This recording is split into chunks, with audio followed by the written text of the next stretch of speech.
aujourd'hui, le Tennis Club de la Motte accueille le championnat régional de sport adapté, donc en collaboration avec la Ligue Dauphiné-Savoie, le comité de Savoie de tennis et la Ligue régionale de sport adapté. Nos structures nous permettent aussi de pouvoir accueillir cette compétition qui demande quand même pas mal de cours vu le nombre de joueurs sur une journée, donc c'est très important, très intense, et donc on est très content d'avoir organisé cette compétition. Sur la Savoie, c'est la première édition. L'événement devait se dérouler déjà à la Motte avant le Covid, donc ça a été repoussé malheureusement. Et du coup, on est ravis de pouvoir accueillir cette belle épreuve en Savoie cette année. On a 42 participants qui sont venus. Ça va pas représenter à peu près 70 parties qu'on va faire dans la journée, qui sont répartis en différents terrains, c'est-à-dire on fait jouer ceux qui ont le plus grande difficulté des AB, ils jouent en gymnase, parce que certains joueurs ont peut-être la peine à voir le ciel, des fois quand il y a du vent, jouer avec des balles souples c'est difficile.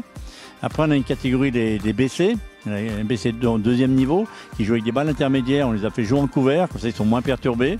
Et on a les BC1, CD, qui sont les plus grosses catégories, qui jouent sur les cours extérieurs. Donc au total, 8 terrains et 10 rotations par terrain, en gros, sur la journée. C'était bien, je me suis bien amusée. J'ai fait premier, c'était difficile et c'était bien. Il fait du tennis normal avec la FFT, c'est le meilleur du 0,5 et du 0,4 de son âge. Mais il a, en plus de son problème de trouble de l'attention qui l'handicape quand même beaucoup, il a eu un souci en janvier, il a failli mourir, il a eu le diabète de type 1. Suite à ça, on est allé faire un tournoi à Clermont-Ferrand où il a bien marché, et suite à ça, il a arrêté le tennis, il a eu beaucoup de blessures, le moral à zéro. Donc je l'ai motivé de venir faire ce championnat, et à notre grosse surprise, il n'y avait pas assez de jeunes, donc il a participé au tournoi adulte. Donc il a joué que des garçons entre 28 et 35 ans, avec des gros physiques, et il s'est régalé, toujours le sourire, qui gagne ou qui perde. Donc le papa, il est tout content. On n'est pas venu de Briançon pour rien.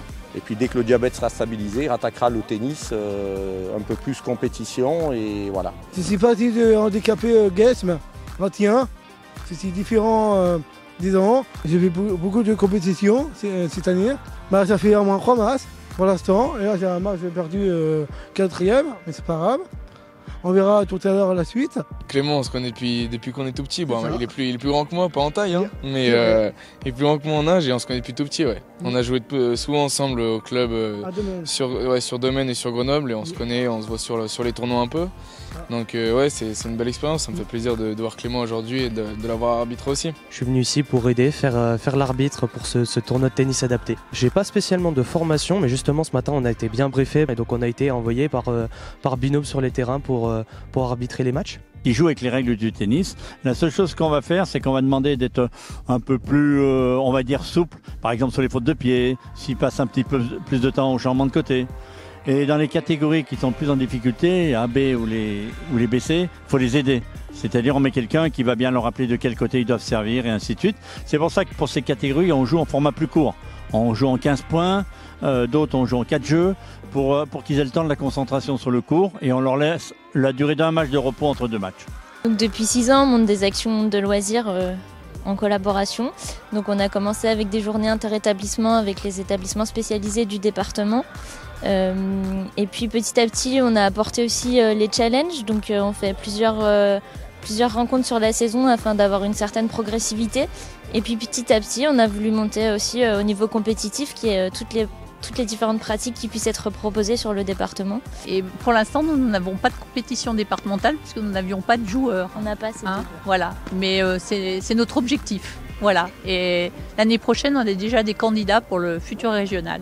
Notre rôle, c'est d'impulser cette démarche fédérale, de faire en sorte que nous puissions diversifier nos lieux d'activité, de faire en sorte que nous puissions changer l'image du tennis et faire en sorte que cette image du tennis arrive vers toutes les situations qui sont, j'allais dire, un petit peu en dehors du schéma traditionnel. Je pense bien évidemment au sport adapté, je pense au tennis scolaire, je pense au tennis santé, je pense au tennis fauteuil, c'est sans limite. Dans cette démarche actuelle, il y a 74 clubs qui se sont engagés au niveau de notre ligue pour mettre en place des activités sport adapté dans les clubs de cette ligue. Effectivement, beaucoup d'associations sportives, mais d'autres aussi, sont très accueillantes et ont des sections. Je pense au foot, je pense au rugby qui vient d'en installer aussi et à beaucoup d'autres.